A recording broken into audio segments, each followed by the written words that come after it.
todo e principalmente o Brasil na contagem regressiva para a entrada em vigor do tarifaço de Donald Trump, 50% a partir do dia 1º de agosto, que está logo ali. Amanhã, sexta, na outra sexta, já é dia 1º de agosto, a gente tem pouco mais de uma semana para tentar reverter essa situação. Ontem, o presidente Donald Trump disse que essa tarifa de 50% é para os países com os quais o relacionamento não está sendo bom. Quais? Essa de 50%, 50%, só o Brasil nesse momento. Trump também anunciou uma tarifa básica de 15% para 150 países com peso menor nas negociações com os Estados Unidos, dizendo o seguinte: não dá para negociar com todo país do mundo, um a um. Então, para esses que têm menos representatividade, 15% e vida que segue. 50% só o Brasil, eu repito. Na China, a tarifa, pelo menos negociada até agora, porque ainda há um prazo aberto ali para mais negociações, na casa dos 30%. Para o Vietnã comunista, 20%.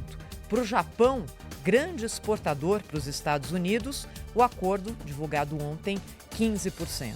Para o Brasil, 50%. E o Brasil, hein? São dois ingredientes explosivos que fazem com que o cenário seja tão preocupante neste momento. O primeiro deles é a pressão da família Bolsonaro e o fato de Donald Trump ter citado nominalmente Jair Bolsonaro, Supremo Tribunal Federal, Alexandre de Moraes, todo esse imbróglio dentro da justificativa do tarifaço. É uma chantagem que os Estados Unidos estão fazendo agora com o Brasil. Junte-se a isso a proximidade brasileira com a China, já que os Estados Unidos não podem com a China, por que não cutucar o seu parceiro principal na América Latina?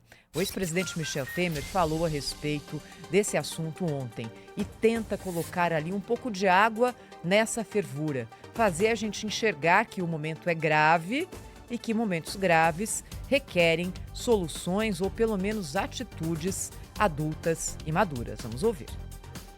Na turbulência, mais do que nunca, é que devemos buscar entendimento, construir consensos, buscar convergências, buscar união, respirar respeito.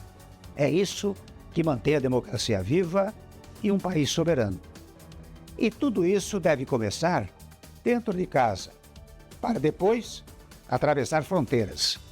Digo isso profundamente entristecido com a taxação despropositada imposta aos nossos produtos e pela lamentável eliminação de vistos dos ministros da Suprema Corte, o que é injustificável e inadmissível.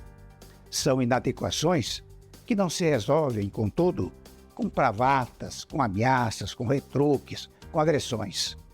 Resolve-se pelo diálogo que se faz entre nações, especialmente nações parceiras. O que o ex-presidente Michel Temer está dizendo, com a sua linguagem muito elegante, é mais ou menos o seguinte: não é hora de agir com o fígado. Há, de fato, a sensação de que os Estados Unidos estão sendo injustos com o Brasil, país com o qual tem superávit comercial e que tem uma relação ali pacífica e dentro de critérios claros há mais de 200 anos. Os Estados Unidos estão sendo injustos com o Brasil. Agora, essa sensação não pode dominar as atitudes do governo na tentativa de negociar algo melhor do que esse 50%.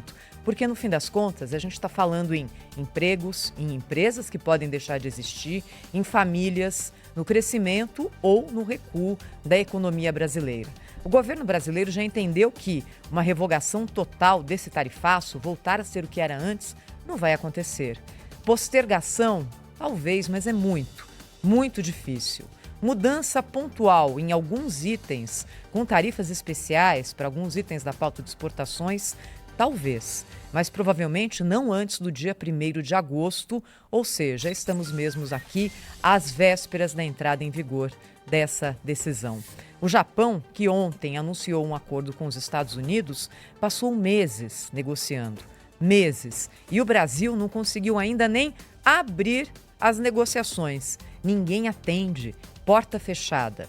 Lembrando que, para Donald Trump, tarifa não é o fim. Não é a tarifa pela tarifa. Aliás, para ele ou para qualquer país, a tarifa é o meio de se conseguir alguma coisa que o país deseja. E aí aqui é a pergunta, não é? O que querem os Estados Unidos do Brasil? Achar a resposta para essa pergunta é fundamental para que o governo federal também encontre a sua estratégia de negociação, que nesse momento ainda inexiste. Agora, o fator Bolsonaro é um grande complicador. Como é que um país soberano vai aceitar esse tipo de pressão sobre o seu sistema judiciário, independente do fato dele estar sendo justo ou não neste momento? E aí vem a política, né, gente? Porque no primeiro momento, só agora, acho que não vai continuar, porque quando houver a turbulência econômica grande, o quadro muda, mas nesse momento o tarifaço aumentou a popularidade do presidente Lula. O que fez o Brasil nesses últimos dias? Uma reclamação na OMC, que não vai dar em nada, até porque Trump não está nem aí para organismos internacionais e a OMC não tem poder legal para tomar qualquer tipo de sanção, de interferência, de decisão. É simplesmente ali um painel de debates. Lula também telefonou ontem para a presidente do México, Cláudia Sheinbaum, e disse o seguinte: presidente, a senhora está sendo punida pelos Estados Unidos, eu também. Vamos aprofundar as nossas relações. Muito bonito isso, mas de verdade, vocês acham que o México, pressionado nesse momento, tem capacidade de absorver aquilo que era exportado pelo Brasil para os Estados Unidos? Tem não. Sônia Blota, direto de Paris.